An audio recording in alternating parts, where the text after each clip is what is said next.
제가 있었던 학교를 위주로 한번 이렇게 정리를 해보았습니다. 2월부터 3월, 4월, 5월이에요. 2월, 별표 모양은요, 1학년 만의 업무를 제가 이렇게 체크를 해본 것이고요. 그냥 슬래시 표시는 모든 학년에 공통적으로 있는 것 같아서 표시를 해보았습니다. 2월에는 입학준비금 준비하고요. 입학식도 준비하고요. 입학 선물이랑 분반. 아마 여기까지 많이 하셨을 거예요. 그죠? 또는 전임자 부장님들이 해놓고 가셨을 것 같습니다. 혹시 안 해놓고 가신 분도 있으실까요? 하나도 업무 인수인계를 못 받으신 분 있으실까요? 제가 채팅하다 보니까 계시더라고요. 그래서 사실 2월 걸 넣을까 말까 고민을 하다가 그런 분들이 계실 것 같아서 넣었습니다. 인수인계를 받지 못하신 분이 계시군요. 신학년 준비 기간, 오늘이 신학년 준비 기간인 분도 계시죠. 저희는 다음 주거든요. 학교가 공사여가지고 이번 주 지금 난방이 안 되는 곳에서 지금 연수를 하고 있습니다. 그리고 2월에 학생 생활 지도를 좀 공통적으로 어떻게 할지 학년 교육과정 편성하고요. 교육과정 편성은 2월부터 시작하지만 3월에도 좀 계속되죠. 사실 교육과정은 1년 내내 수정하더라고요. 3월에 입학식 하고요. 입학식 학부모 연수, 학부모 총회 공개 수업, 현장 체험 학습, 교원 학습 공동체, 꿈잼 꿈실 교실, 학년 특색 활동 추진하게 됩니다. 4월에 현장 학습 실시하고요. 계획한 걸 실시하고요. 학부모 상담, 정서행동 특성 검사를 하게 됩니다.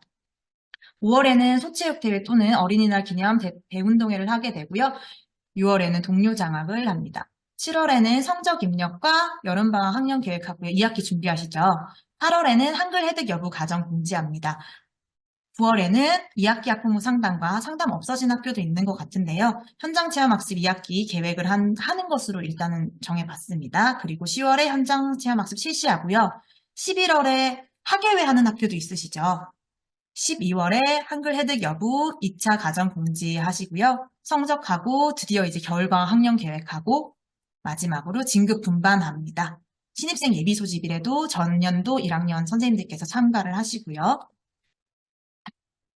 쭉 보시면 1학년 부장의 한 해살이 이게 제 폴더였는데요. 사실 아까 거기서 표에서도 알 수 있었듯이 대부분이 2월과 3월에 해당이 되는 것 같습니다. 학교마다 일 처리 방식이 다르더라고요. 다르다는 것은 저는 정답이 없다는 뜻인 것 같습니다. 중입과 같은 것은 사실 공통적인 방식이 있지만 다른 그 외의 부분은 학교 바이 학교, 학 바이 학이라 그러죠. 그런 경우가 많은 것 같아요. 그래서 참고만 하시되 사실 제일 좋은 것은 흐름만 파악을 하시고 학교에 계신 전임자 부장님, 전임 부장님 또는 같은 학년군인 2학년 부장님 또는 연구 부장님께 물어보시는 것이 가장 좋습니다. 그럼 이렇게 말씀하시더라고요. 전임 부장님이 학교를 떠났어요. 그런 경우 많죠. 그럼 문서 등록 대장에서 전임 부장님 이름 검색해서 한 해 동안 하신 거 하시면 되고요. 크게 달라진 교육과정 이외에는 다 그 전년도 거 검색하셔도 좋은 것 같습니다. 입학 준비금 제로페이 생겼잖아요. 이거 보통 교무부장님이 하시는 것 같아요. 물론 이 주체는 또 다르긴 하지만 저희 학교는 교무부장님께서 하십니다. 이미 1월 신입생 소집일이 5일인가 6월에 있었고 그때 1차 안내하신 걸로 알아요. 2차는 홈페이지 또는 SMS로 공지를 하신다고 하더라고요. 저희 학교는. 그렇지만 파악은 하고 있어야 되더라고요. 언제부터 언제까지 어떻게 하고 있는지를 파악하셔야지. 왜냐면 어머니들은 다 학부모님들은 저한테 물어보셔요. 담임한테 물어보시니까 이게 딱 물어봤을 때 3월에 첫 질문으로 했는데 담임 선생님께서 잘 모르시는 것 같아. 부장님께서 모르시는 것 같아. 이것보다는 어머니 그거는 교무부장님께서 잘 알고 계신데 이러합니다. 제가 전달 드려서 전화 드리라고 하겠습니다. 이런 식으로 학년의 일괄적인 것은 좀 파악을 하고 계시는 것이 좋습니다.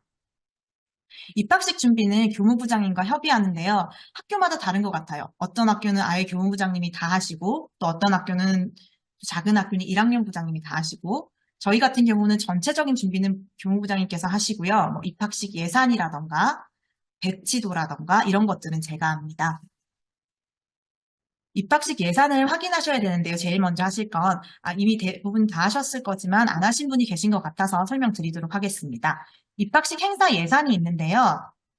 예산을 보시면 여기 보시면 교무학사 운영에 입학식 졸업식 부분에 일반 수용비가 있어요. 그래서 졸업식 행사용품 구입, 입학식 행사용품 구입이 있죠. 그래서 저희는 100만 원으로 책정이 되어 있어요. 그럼 이걸로 아이들한테 주는 준비물이 아니라 일반 수용비이기 때문에 전체적인 행사에 사용을 하셔야 되는 금액이 100만 원이 있다는 뜻입니다. 신입생 안내 자료 인쇄는 저희는 배정이 되어 있지 않는데요. 보통 이거는 1월 신입생 소집일에 쓰시는 거니까 지금 부장님들과는 큰 관련이 없으실 거예요. 입학식 행사용품 구입이 100만 원이다. 그럼 이것 가지고 강당에 풍선도 꾸미고 포토존도 하고 현수막도 하고 뭐 이것저것 행사에 사용되는 입학식 때 사용할 수 있는 모든 돈이 100만 원이 있다고 보시면 돼요. 이걸 확인하실 때 에듀파인 들어가셔서 학교 회계에서 아마 선생님들, 부장님들 담당 카드로 배정이 아마 아직 안 되어 있을 수 있어요. 그래서 행정실장님께 말씀드려서 입학식이랑 관련된 거 다 카드 주세요 하신 다음에 여기서 확인하실 수 있습니다. 이게 저희가 했던 건데요. 입학식 강당 앞에 풍선 꾸미고요. 중앙현관이랑 강당 입구 포토존까지 작년에 했었거든요. 이제 올해는 이게 조금 올드한 것 같아서 이제 이거를 없애고 트러스 포토존을 좀 만들기로 했어요. 요즘 좀 이런 게 대세라고 하더라고요. 근데 이게 굉장히 비싸더라고요, 풍선. 저희 학교 꾸밀 때 아치형 2개 하는 돈으로 트러스 포토존을 하나를 했어요.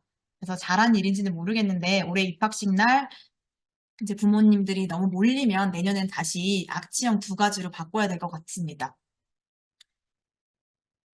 이거랑 학교 정문에 설치한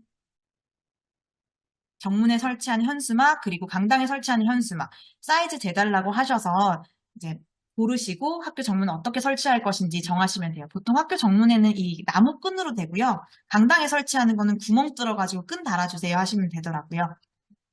입학식 예산을 확인하시고요. 이걸 제일 먼저 하셔야 됩니다. 그리고 현수막 어떻게 하실지 생각하시고요. 설치는 주무관님께 부탁드리면 됩니다. 저희 학교는 이거를 다 제가 해야 되더라고요. 입학식 장소 강당 꾸미는 풍선 업체의 날짜 예약 또는 확인. 이거 혹시 안 하신 분 계시면 이거 당장 하셔야 돼요. 왜냐면 입학식은 3월 4일로 전국이 다 똑같기 때문에 풍선 업체에서 이제 부르는 게 값이고 예약을 3월 1일, 2일, 3일에 설치를 해야 되기 때문에 이거 먼저 꼭 하셔야 됩니다. 돈 같은 거 안 하시고 일단 날짜 먼저 걸어두시는 게 좋습니다.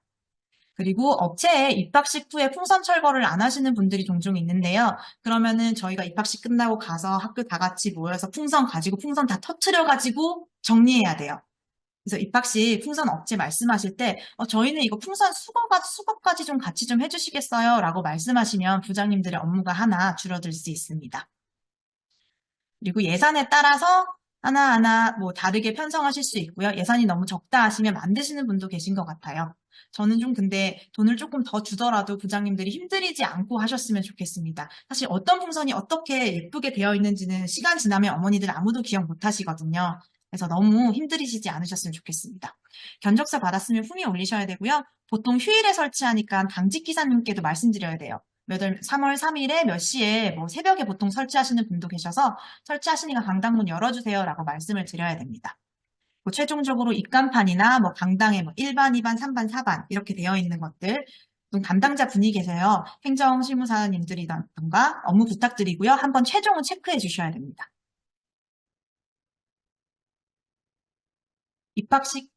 신입생 입학 선물입니다. 예산이 학교 생활 준비금으로 왔고요. 작년에는 1인당 5만 원이 왔었어요. 원래 그 전엔 학교 예산으로 편성해서 했었는데 작년에 갑자기 이제 예산을 내려준다 해가지고 봤더니 5만 원이더라고요. 그래서 굉장히 풍성하게 많이 했었거든요. 그래서 올해는 왜 3만 원을 아마 예산이 줄어서 그런 거겠죠. 학교 생활을 하는데 필요한 기본 물품을 제공하는 거고요. 보통 입학식 날 강당에서 배부합니다. 무겁다 보니까 부모님들이 가지고 가셔서 이름 하나하나 다 써서 가져오도록 말씀을 드리고 있습니다.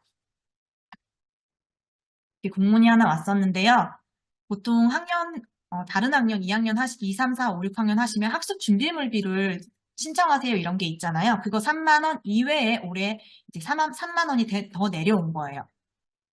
신학년 준비 기간 동안 학교에 배송을 도착해야지 입학식 날 추가 근무 없이 배부가 가능합니다. 학생 수 예상하시고요. 예비 소집이 토대로 교무부장님께 상의 드리면 아마 몇 명인지 말씀해 주실 거예요. 많이 조금 플러스 마이너스 해서 마이너스 말고 플러스 한 10명 정도 저는 했습니다. 그래서 중간에 1학년 같은 경우는 외국 생활 하다가 다시 취학하는 경우도 있고 중간에 돌아오는 게 입학 아니고 취학이거든요. 그래서 취학하는 학생들도 있고 또 3월에 하필 초에 전학 와서 거기서 받지 못한 친구도 있고 받았다 하더라도 우리 학교랑 조금 다른 친구들은 사실 새로 주기도 했었어요. 그래서 좀 넉넉하게 편성하시면 좋으실 것 같습니다. 물론 교무부장님께 꼭 말씀을 드려야 되고요. 선물 목록 작성할 때 동학년 의논하시면 되고요. 대강의 선물 목록은 아마 1월 예비 소집일 때 어떤 게 배부될 거라고 말씀드렸을 것 같아요. 그래서 가정에서 중복으로 사지 않도록 하시는 게 좋습니다. 이맘때 맘카페 항상 학교에서 무엇을 사용하나요? 이런 게 많잖아요. 그래서 조금 미리 말씀드리는 게 좋고요. 혹시 올해 말씀을 안 드려서 그런 질문을 많이 받으셨다면 내년 부장님을 위해서 내년 1월 예비 소집일 때는 준비해 두는 게 좋을 것 같습니다. 저는 좀 이 부분은 저희 동학년 선생님이랑도 약간 의견이 달라서 제 의견을 좀 고수했었는데요. 저는 공식적으로 준비하는 것이므로 좀 안전한 것으로 준비를 했습니다. 예를 들어서 가위가 있는데요. 사실 안전가위 아시죠? 이렇게 캡 들어있는 거. 사실 이거 잘라보면 한 5월쯤 되면 애들이 다 이렇게 손이 커가지고 잘 안 잘리거든요. 그래서 선생님들께 좀 뾰족한 걸로 해달라고 하셨는데 저는 그냥 안전가위로 구입했습니다. 혹시 있을지 모르는 사건과 민원을 위해서 좀 불편하겠지만 안전가위를 준비를 했고요. 대신 어머니들께는 공지를 합니다. 아이들 손이 컸으니까 가위를 바꾸고 싶은 친구는 바꿔오세요라고 공지를 합니다. 그래서 대부분 선생님들이 부장님들께서 뾰족한 걸로 하는 걸로 알고 있는데 작년에 사건도 많았고 해서 저는 이번에 꼭 안전가위를 하고 싶다고 저희 동학년 선생님들을 설득해서 그렇게 하기로 하였습니다. 이건 저희 이번에 사용하는 것들 이렇게 했고요. 1번부터 17번까지는 부모님들께 바로 분배를 할 거고요.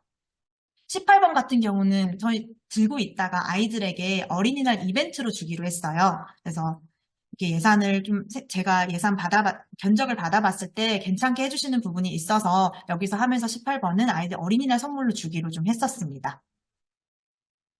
업체별로 견적 비교하셔야 되고요. 유명한 곳 많잖아요. 여러 군데 비교도 하시고 학교에서 계속 해보던 것이 있을 거래를 하던 곳이 있을 거예요. 저 같은 경우는 저희 학교 학습 준비물실에 들어오시는 분이랑 거래를 하는데 학교 전체를 거래를 많이 하시다 보니까 좀 학년 일이 있을 때 조금 저렴하게 해주시는 것 같아요. 그래서 그런 부분을 한 곳을 뚫어놓으면 좀 좋아요.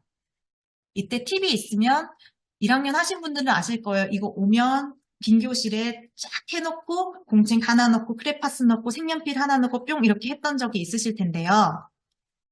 하시면 너무 힘드시거든요. 이거 들고 또 강당에 배송해야 돼요. 저희는 어떻게 하냐면 애초에 처음부터 견적 받을 때부터 포장 다 해주세요. 그 안에 다 넣어서 강당으로 배송해주세요 했어요.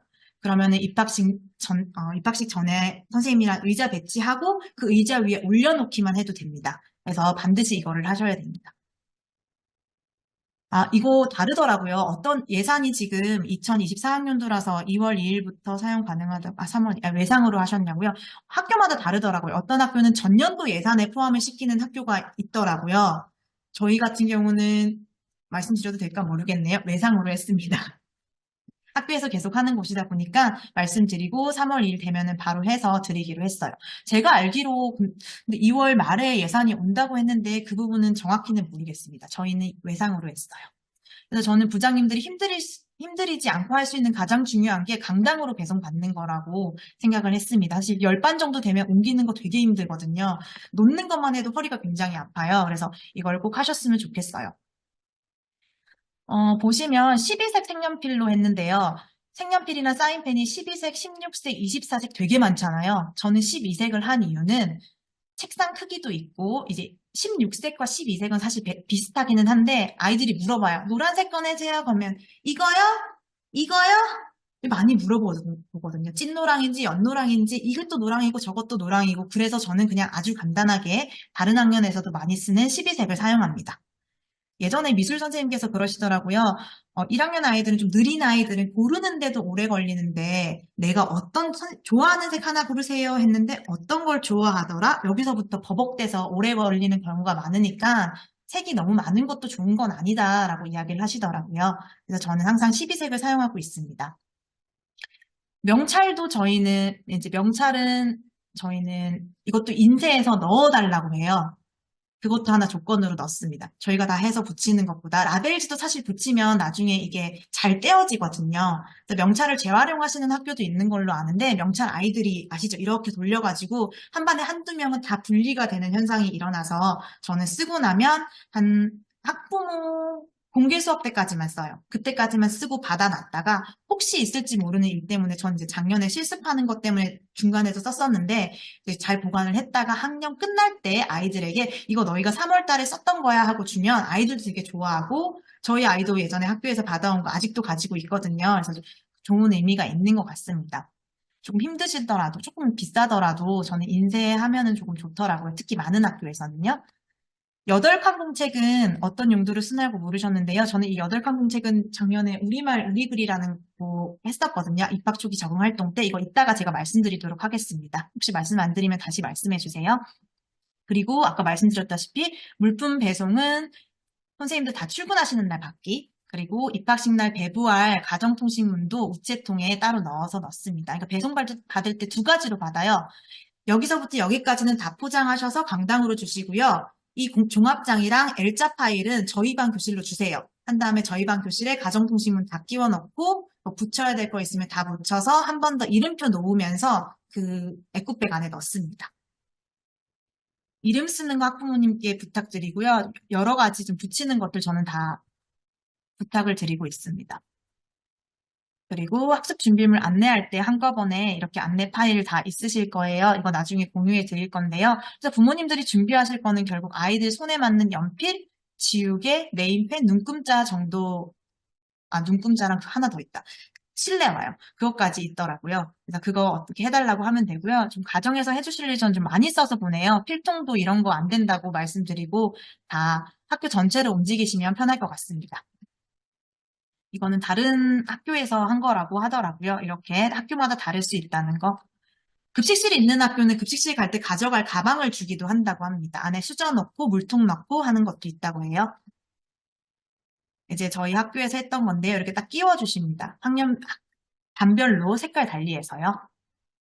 급식실에서 갑자기 생각난 건데 저는 이제 어머니들께 수저 가져올 수 있다고 하는데요. 수저 가져올 때 어머니들께서 어른 수저 얼마나 큰지 잘 모르셔서 학교에서 준비된 수저랑 어른 수저랑 비교 사진해서 좀 보여드리기도 했었습니다. 이제 분반으로 넘어가 볼게요. 네. 저도 주말 동안 해서 뭐 교무부장님께 넘겼는데요. 아직 혹시 안 하셨을까봐 한번 말씀드리면 또는 내년을 위해서 말씀을 드리면요. 분반 시기는 보통 이맘때쯤 하시죠. 입학 인원이 마무리될 쯤. 분반 후에 돌봄 배정이 이루어지므로 또는 돌봄이 먼저 이루어지므로 돌봄을 좀 고려하셔서 하셔야 됩니다. 최종 자료는 교무부장님 돌봄 담당자께 공유를 하고요. 기한 올리고요. 분반 기준은 이런 것들이 되겠습니다. 저 같은 경우는 분반할 때 취약 통지서를 가지고 하거든요. 학생 이름에 이제 형광펜을 칠해요. 빨간색은 1월부터 4월생, 뭐 노란색은 5월부터 8월생, 9월부터 12월생은 파란색으로 이름을 쫙 칠한 다음에 이렇게 분반해 놓고 있으면 나중에 어느 반이 뒤에 태어난 아이들이 많은지를 한눈에 볼 수 있더라고요. 팁 드리고요. 동명이인 체크하실 때는 눈으로 체크하시면 너무 많잖아요. 엑셀 파일이나 뭐 한글 파일에서 성 빼고 다 옮겨 적은 다음에 정렬하시면 이름 비슷한 아이들, 뭐 주안, 주한, 주환, 주아 이런 친구들 다 다른 반에 좀 넣으실 수 있습니다. 사실 저는 다른 거 생년월일, 주소 좀 달라도 상관없는 것 같아요. 제일 중요한 건 동명이인이죠. 불편함은 좀 있을지라도 다른 것들은 큰 문제가 없으니까 동명이인만 동학년에서 꼭 봐달라고 하시면 될 것 같습니다. 가정으로 통지 요즘은 개인정보 때문에 안 붙이고 주로 학교 홈페이지에 이렇게 안내하거나 SMS로 안내하시죠. 이때 개인정보 유출되지 않도록 주의해 주시고요. 동명이인은 주로 생일이나 전화번호 뒷자리로 기록을 해서 보여드립니다. 아마 통지가 벌써 된 학교도 있을 테고 1월 신입생 예비 소집일 안내한 날짜에 하시면 될 것 같습니다. 이거 기한 올리시고 하셔야 되더라고요.